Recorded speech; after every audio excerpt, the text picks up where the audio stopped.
تحریک لبیک پاکستان کالعدم قرار وزارت داخلہ نے فرسٹ شیڈول کی فہرست میں شامل کر دیا۔ نوٹیفیکیشن جاری۔ انسداد دہشت گردی ایکٹ کے تحت کالعدم قرار جماعت کی ہر قسم کی سرگرمیوں پر پابندی ہوگی۔ ٹی ایل پی کے خلاف ریفرنس دائر کرنے کی تیاریاں بھی شروع۔ وزارت داخلہ نے حتمی رپورٹ وزارت قانون اور الیکشن کمیشن کو بھجوا دی۔ پنجاب حکومت کی سفارشات بھی رپورٹ میں شامل۔ وزارت قانون، اٹارنی جنرل اور الیکشن کمیشن سے مشاورت کے بعد ریفرنس تیار کر کے سپریم کورٹ میں جمع کرائے گی۔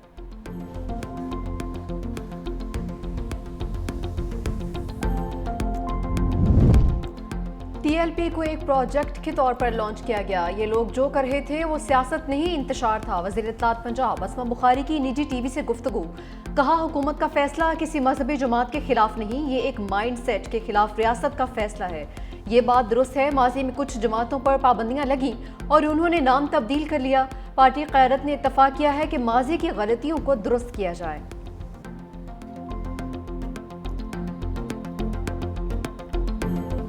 دہشت گردوں کا عبرتناک انجام، سیکیورٹی فورسز کے ٹانک اور لکی مروت میں آپریشن۔ 16 خارجی جہنم واصل کر دیے۔ خفیہ اطلاع پر ٹانک میں کارروائی کرتے ہوئے 8 دہشت گردوں کو ہلاک کیا۔ ہم دشمن قانون نافذ کرنے والے اداروں اور شہریوں پر حملوں میں ملوث تھے۔ لکی مروت میں خارجیوں کو فرار ہونے کا موقع نہ مل سکا۔ سیکیورٹی فورسز نے 8 دہشت گردوں کو ہلاک کر دیا، 5 زخمی ہوئے۔ ہلاک خارجیوں کے قبضے سے اسلحہ اور گولہ بارود برآمد کر لیا گیا۔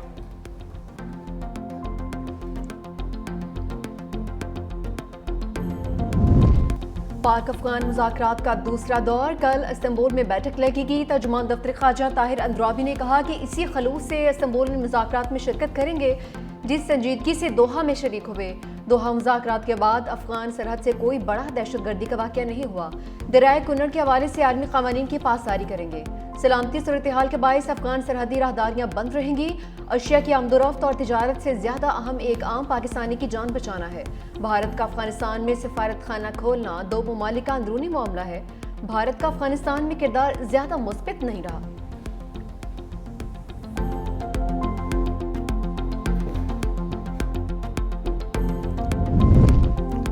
پاک افغان کشیدگی، دونوں ممالک کی سرحدیں 13ویں روز بھی بند۔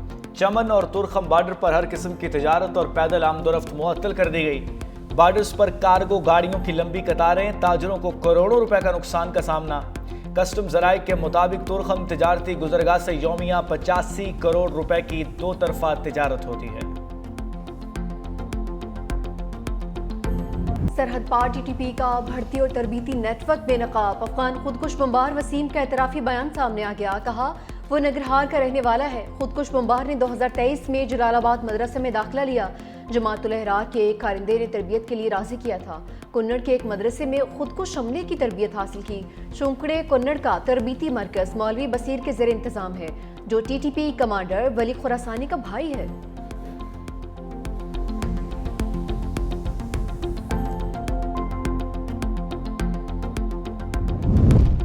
پاکستان کے خلاف افغان طالبان رجیم کا مذموم پروپیگنڈا بے نقاب۔ وزارت اطلاعات و نشریات نے جھوٹے پروپیگنڈے کا پردہ چاک کر دیا۔ بھارت اور افغان طالبان سے جڑے سوشل میڈیا اکاؤنٹس پاکستان کے خلاف گمراہ کن پروپیگنڈے میں مصروف۔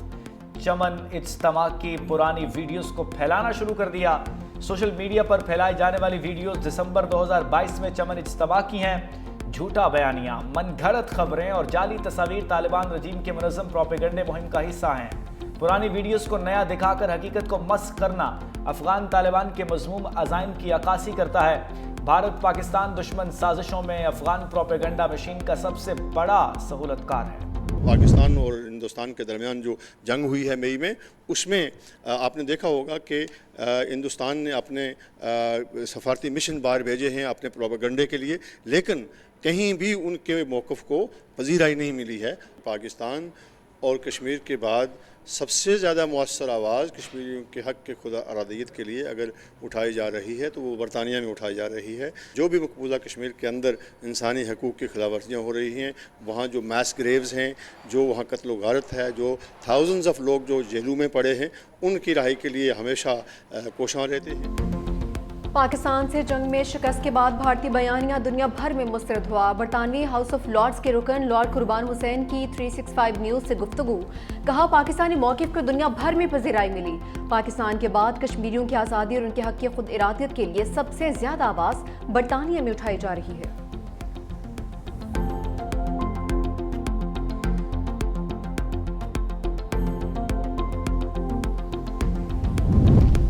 پاکستان اور قطر کا دو طرفہ اقتصادی تعاون بڑھانے پر اتفاق۔ وزیر اعظم شہباز شریف سے قطر کے وزیر تجارت و صنعت شیخ فیصل بن ثانی کی ملاقات۔ وزیر اعظم کا توانائی، زراعت، آئی ٹی، سیاحت اور بنیادی ڈھانچے میں سرمایہ کاری کے مواقعوں پر زور۔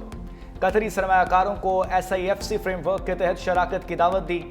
شیخ فیصل کا اقتصادی تعلقات مزید مضبوط بنانے کے قطر کے عزم کا اعادہ۔ دونوں رہنماؤں نے مشترکہ وزارتی کمیشن کے اجلاس کو تعاون کے فروغ میں اہم سنگ میل قرار دینے پر اتفاق کیا۔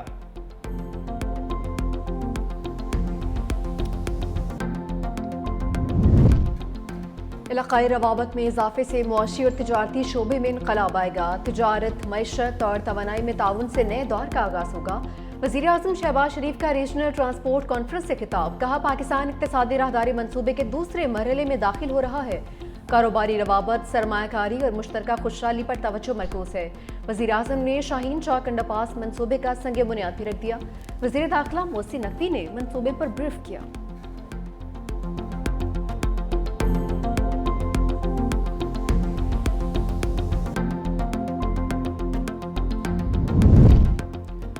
Chairman joint chiefs of staff committee general Sahir Shamshad کی صدر مالدیپ ڈاکٹر محمد معیز سے ملاقات۔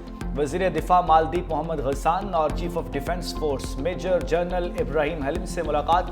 عالمی اور علاقائی سلامتی کی صورتحال پر اتفاق، دو طرفہ تعاون پر تبادلہ خیال۔ ISPR کے مطابق پاکستان اور مالدیپ کے درمیان فوجی تعاون بڑھانے کے عزم کا اعادہ۔ مالدیپ قیادت نے پاک افواج کی پیشہ ورانہ صلاحیتوں، دہشت گردی کے خلاف قربانیوں کو سراہا۔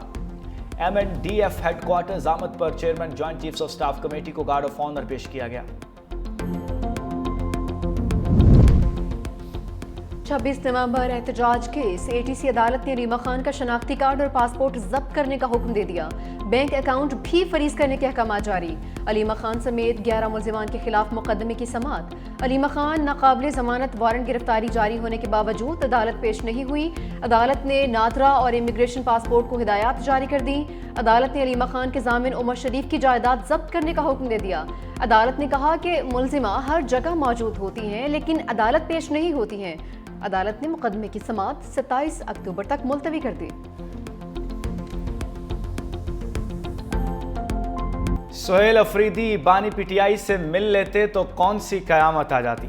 وزیر اعلیٰ کی بانی سے ملاقات پر ملک کا نقصان نہیں ہوگا۔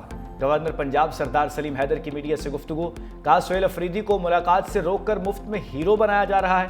بولے نون لیگ سے محبت نہیں مجبوری کا رشتہ ہے۔ وزیر اعظم نے پیپلز پارٹی کے تحفظات دور کرنے کی یقین دہانی کرائی۔ سسٹم کو ڈی ریل ہونے سے بچانا ہے تو PPP کو سامنے آنا ہوگا۔ گورنر خیبر پختونخوا فیصل کریم کنڈی نے کہا سیاست اپنی جگہ لیکن صوبے کا مقدمہ ہر فورم پر لڑوں گا۔ خیبر پختونخوا میں 80% دہشت گردی افغانستان سے ہو رہی ہے۔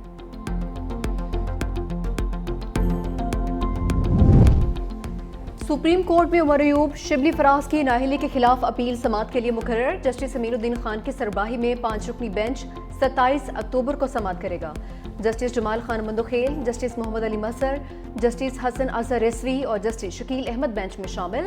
عمر ایوب شبلی فراز نے 9 مقدمات میں سزا کے بعد نااہلی کو چیلنج کر رکھا ہے۔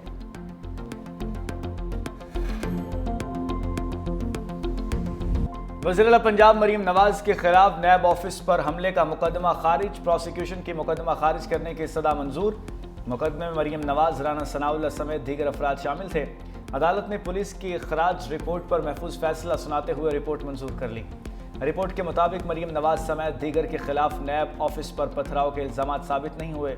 پولیس نے ملزموں کے خلاف 2020 میں تھانہ چونگ میں مقدمہ درج کیا تھا۔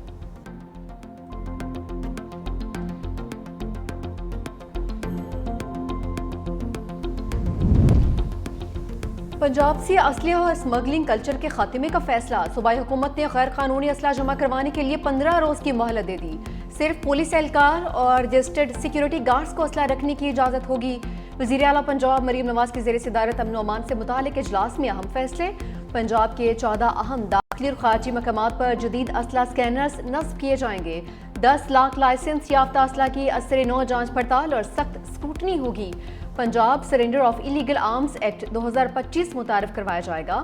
اسلحہ اسمگلنگ کی سزا 14 سال قید ہوگی۔ Violent crime against person and property 70% crime جو ہے کم گیا، اور کئی دن ایسے آتے ہیں کرائم نہیں ہوتا۔ جو ہے وہ 75% مائنس پہ گئی، اور الحمدللہ اس میں ہمیں بہت کامیابی ہوئی۔ ہر وہ شخص جس کے پاس غیر قانونی ہتھیار موجود ہے 15 دن کے اندر وہ CCD کے پولیس اسٹیشن میں یا وہ مراکز جہاں پہ ہم لسٹ دیں گے وہاں پہ جائیں اور اپنے ہتھیار کو سرنڈر کر دیں۔ جو شخص اپنے ہتھیار کو سرنڈر کرے گا اس کے خلاف کسی قسم کی قانونی کارروائی نہیں کی جائے گی۔ پنجاب کو کرائم فری بنانے کا مشن، IG عثمان انور کہتے ہیں صوبے سے ہر قسم کے مافیا کا خاتمہ کر رہے ہیں۔ 70% جرائم کم ہو گئے، ڈکیتی کی وارداتوں میں 75% کمی آئی، شوٹر اور گینگ مافیا کو ختم کریں گے۔ ایڈیشنل IG CCD سہیل ظفر چٹھا بولے اسلحہ جمع نہ کرانے پر CCD ایکشن کی، جرائم پر زیرو ٹالرنس پالیسی ہے، سنگین جرائم کے خاتمے کے لیے پولیس سے مل کر کام کر رہے ہیں۔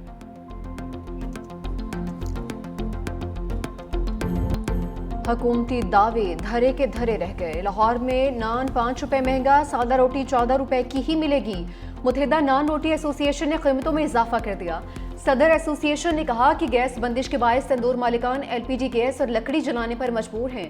فائن بوری کی قیمت میں 4,500 روپے سے 5,000 روپے کا اضافہ ہوا ہے۔ حکومت پنجاب کا کہنا ہے فائن آٹے کی قیمت میں اضافے سے ہمارا کوئی تعلق نہیں۔ دکانداروں کو نان اور خمیری روٹی کا وزن 120 گرام رکھ کر فروخت کرنے کی ہدایت کی ہے، جبکہ سادہ روٹی کا وزن 100 گرام رکھ کر فروخت کرنے کی ہدایات جاری کی گئی ہیں۔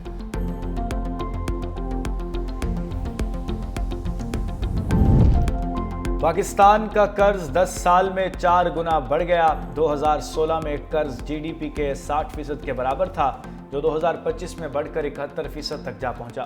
دستاویز کے مطابق مالی سال 2025 میں قرضوں کی ادائیگی پر وفاقی حکومت کی خالص آمدنی کا 89% خرچ ہوا۔ گزشتہ 10 سال میں پاکستان نے 89% رقم سود اور صرف 11% رقم قرض کی ادائیگی پر خرچ کی۔ مالی نظم و ضبط پر برقرار نہ رہا تو 2035 تک قرضہ ٹو GDP کے 85% تک پہنچنے کا خدشہ ہے۔ SP عدیل اکبر کی خودکشی، تحقیقات میں پیش رفت۔ ذرائع کے مطابق عدیل اکبر نے گزشتہ روز 2 مرتبہ ماہر نفسیات سے رجوع کیا۔ ڈینگی پازیٹیو آنے کے بعد خودکشی سے 2 روز قبل کرونا وائرس کا بھی شکار ہوئے۔ SP نے چھٹی کی درخواست دی جو منظور نہیں ہو سکی۔ تحقیقات میں عدیل اکبر کے ہمراہ وائرلیس آپریٹر اور ڈرائیور سے الگ الگ پوچھ گچھ۔ SP کے زیر استعمال آئی فون ابھی تک ان لاک نہیں ہو سکا۔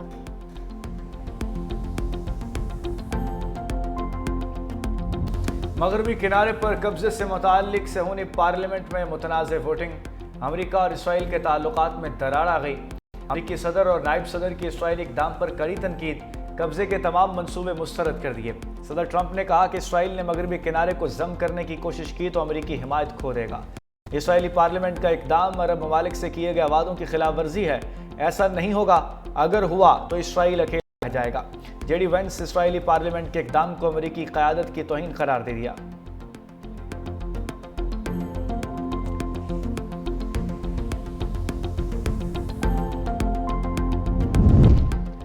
جنگ بندی کی نگرانی کے لیے اسرائیل میں موجودگی بڑھا رہے ہیں۔ امریکی وزیر خارجہ مارکو روبیو کی میڈیا سے گفتگو، کہا غزہ امن منصوبے پر اچھی پیش رفت ہو رہی ہے۔ صدر ٹرمپ کے 20 نکاتی امن پلان پر عمل درآمد جاری ہے۔ امریکہ کا کام غزہ میں کسی نئے تصادم کو روکنا ہے۔ غزہ میں سیکیورٹی کے لیے بین الاقوامی اسٹیبلائزیشن فورس کے قیام پر بھی کام کر رہے ہیں۔ مزید کہا کہ غزہ کو اسلحے سے پاک کریں گے۔ غزہ کے مستقبل میں حماس اور انورا دونوں کے لیے کسی کا بھی کردار نہیں ہوگا۔